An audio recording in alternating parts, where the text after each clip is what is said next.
A'udzubillahi minasyaitonirrajim. Bismillahirrahmanirrahim.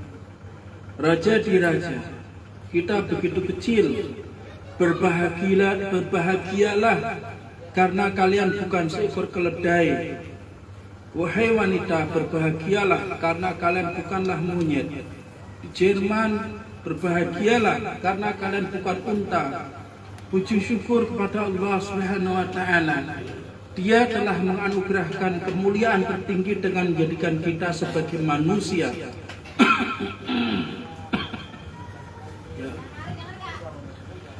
Fondasi thariqah kita adalah asosiasi. Itulah kata-kata yang biasa diucapkan oleh Syekh Naqsaban Qadisarasrahu, pilar utama dari thariqah Naqsbandi yang mulia ini. Mengapa thariqah kita paling mulia? Karena metodenya sangat istimewa. Untuk apa metode-metode tersebut? Metode tersebut mempersiapkan kita untuk berada di hadirat ilahi. Hari di mana setiap orang akan berada di hadirat ilahi. Setiap kali ada sebuah upacara di Istana Ratu, apapun acaranya, dia telah mengundang orang-orang yang terkenal dan penting. Dan mereka akan diminta untuk mengenakan busana tertentu. Maka mereka akan datang dengan medali dan seragam mereka. Ratu yang mulia juga akan mengenakan busana kebesarannya. Selama parade ini berlangsung, setiap orang memperlihatkan apa yang mereka miliki.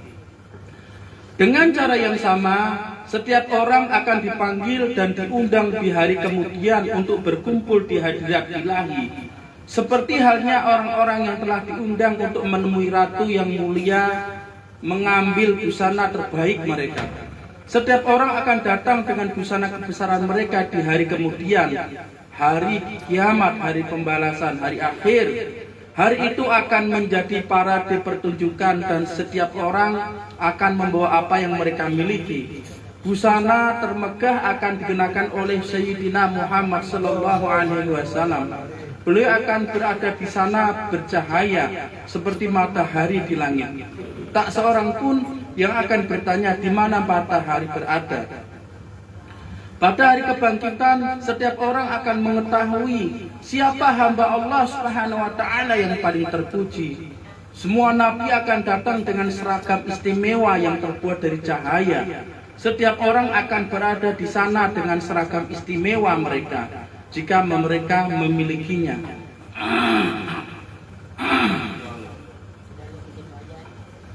Thariqah yang paling mulia adalah thariqah Naqsbandi, dan busana paling indah telah dipersiapkan bagi para pengikutnya. Ada beberapa toko di mana kalian dapat menemukan pakaian, tetapi ada juga pakaian yang dijual di Harrat atau penjahit istimewa yang dapat membuat pakaian tepat seperti yang kalian inginkan. Paling mulia artinya dia membuat pakaian terbaik untuk hamba-hamba di hari kebangkitan nanti.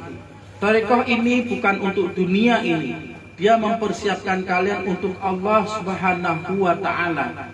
Kita tidak berusaha untuk menyia-nyiakan hidup manusia untuk material termurah. Thariqah Naqsbandi ingin menghabiskan semua kekuasaannya demi hari itu, sehingga kita dapat mendatanginya dengan pakaian yang istimewa. Saking indah, anggun, dan sensasionalnya, yang lain tidak akan sanggup berpaling darinya. Dia akan sangat sempurna, baik di luar maupun di dalam hati. Kita memohon kepada Allah Subhanahu wa taala agar tidak membuat kita terlihat buruk pada hari itu. Sangat tidak menguntungkan bila terlihat buruk pada hari itu. Buruk berarti Allah Subhanahu wa taala tidak akan menoleh pada mereka.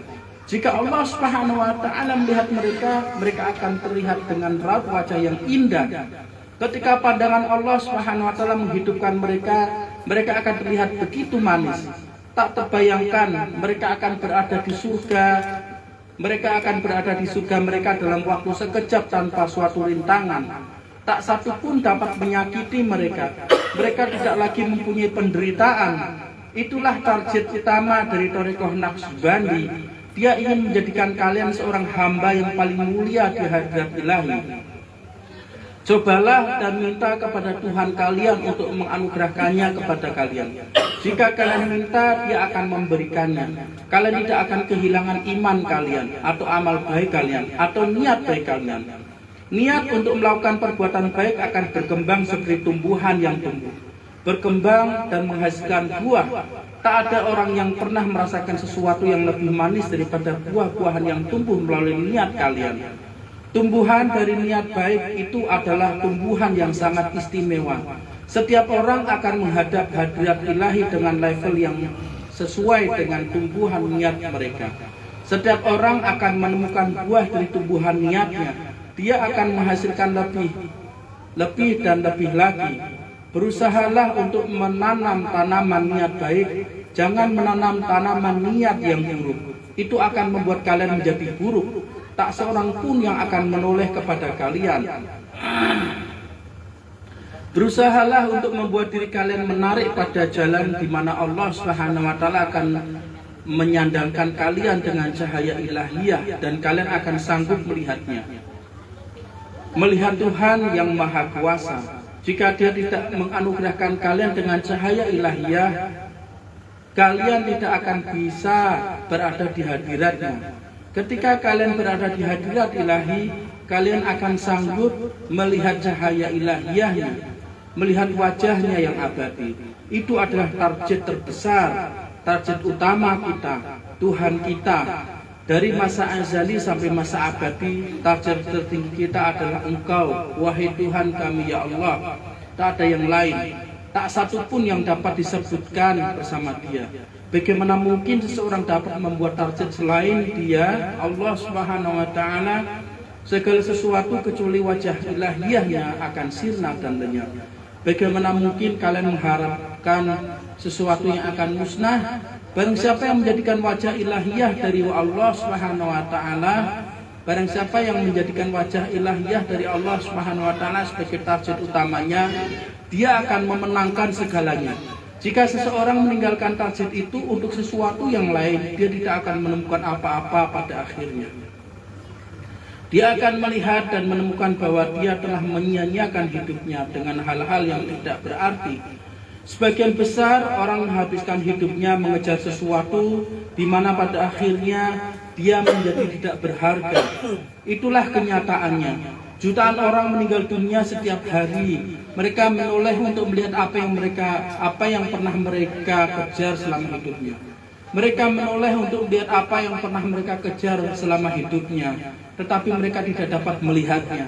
Mereka berada dalam kotak yang sempit dan mereka berteriak, di mana targetku?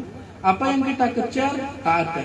Jangan sampai kalian tergolong orang-orang yang lalai, yang tidak akan mengerti sampai ajal menemui mereka.